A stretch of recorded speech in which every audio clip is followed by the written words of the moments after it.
Бүгінгі видеода қазіргі уақытта көз мезгілінде барлығымыздың бау-бақшамызда өсіп жатырған асқабақ көкөнісі туралы айтатын боламыз. Асқабақ туралы көптеген қызықты мағлұматтарды білгіңіз келсе, видеоны соңына дейін қараңыз. Достар, 2023 жылдың соңына дейін 5000 оқырманға жету үшін маған көмектесулеріңізді сұраймын. Ол үшін каналға тіркеліп, видеоларға лайк басып, коммент жаза кетіңіз. Асқабақ көкөнісі адамға пайдалылығы жағынан бұл бақша өнімі өзге жеміс-жидектер мен көкөністерге қарағанда дәрумендерге өте бай. Адам ағзасына қажетті С, В витаминдері, Е, П витамині, ағзадағы зат алмасу жеделдететін Т және қанның ұюына ықпал болатын К дәрумені, калий, кальций, темір кездеседі. Дәрумендердің көптігіне бола 1001 ауруға ем. Көру нашарлағанда, қаназдық, артық салмақтан, тағы басқадан арылғысы келетін адамдарға таптырмайтын ем болып табылады. Шлактан тазартып, зат алмасуды тұрақтандырады. Ауа райы мен топырақтың жағдайын талғамай өсетін болғандықтан, өсіргенде химиялық препараттарды қолданбайды, өз күшімен өседі. Дәрігерлер жүрек әлсіздігінен жүдеген адамдарға ем ретінде асқабақтың жұмсақ мәйегін тұтынуға кеңес береді. Және де отқа немесе суға күйген науқастарға жарасына таңуға болатынын айтады. Асқабақтың несеп жүргізетін, ыстықты түсіретін қасиеттері белгілі. Жүрек қан тамыры аурулары, гипертония, зат алмасудың қиындықтары бар науқастарға диеталық тағамы ретінде ұсынылған.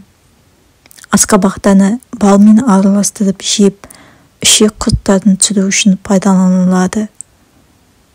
Бүйрек, бауыр ауырған кезде күніне 1 стакан шырынын ішу керек. Шырынын, яғни сөлін жаңа пайдаланған күйінде ғана ішеді, өйткені үйде сақталуы қиын.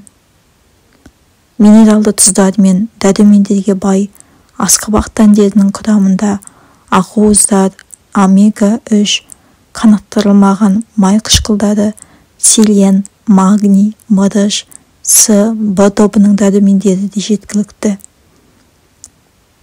Несеп жыныс жүйесінің көптеген ауруларын емдеуге көмегі зор. Несеп айдаушы, қабынуға қарсы өт айдап паразиттерді құртатын асқабақтың өзі.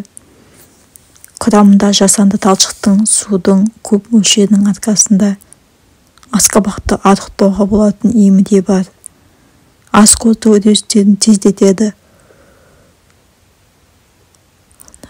Денсаулыққа пайдалы табиғи өсімдік майларының бірі асқабақ майы. 90%-ға жуық қанықпаған майларды 60%-ға дейін линолды қышқылдан және 15% шамасында линолен қышқылынан тұрады. Омега-3, омега-6 май қышқылдарына бай. Асқабақ майы қуырылған асқабақтың дәнінен сығып алынады. Қошқыл жасыл немесе қою қоңыр түсі бар, өткір хош иісті тәтті дәмі бар. Биологиялық белсенді зат ретінде қолданылады. Құрамында май қышқылдары, пальмидин, стеарин, алеин, линол, стирин қышқылдары және де көптеген дәрумендері бар. Асқабақтың пайдасы туралы айтатын болсақ, асқабақ шырынын балға қосып жатар алдында ішсе, жүйке жүйесін тыныштандырып, ұйқы дәрісі секілді әсер етіп, тыныш ұйықтайсыз. Жүкті әйелдердің жүрегінің айнығарын асқабақ шырыны басады. Ағза жүдегенде, әлсіздік кезде асқабақты сүтпен дайындап, қаймақ, май, жаңғақ, бадаммен қосып жейді. Асқазан ішек жолдары асқазанның шырышты қабатында дерт болса, асқабақтан езбе дайындап ішіңіз. бүйрек ауырғанда тәулігіне жарты стакан шырын немесе қайнатылғанын жейді. Терідегі қышыма, есек жем шыққанда, не болмаса күйік шалғанда, үкіштен өткен мәйегінен компресс жасайды. Сары ауру кезінде 4 ай қатарынан үзбей мәйегін жеу керек. Бауырға өте жақсы, әрі қызметі жасатады, әрі пайдалы.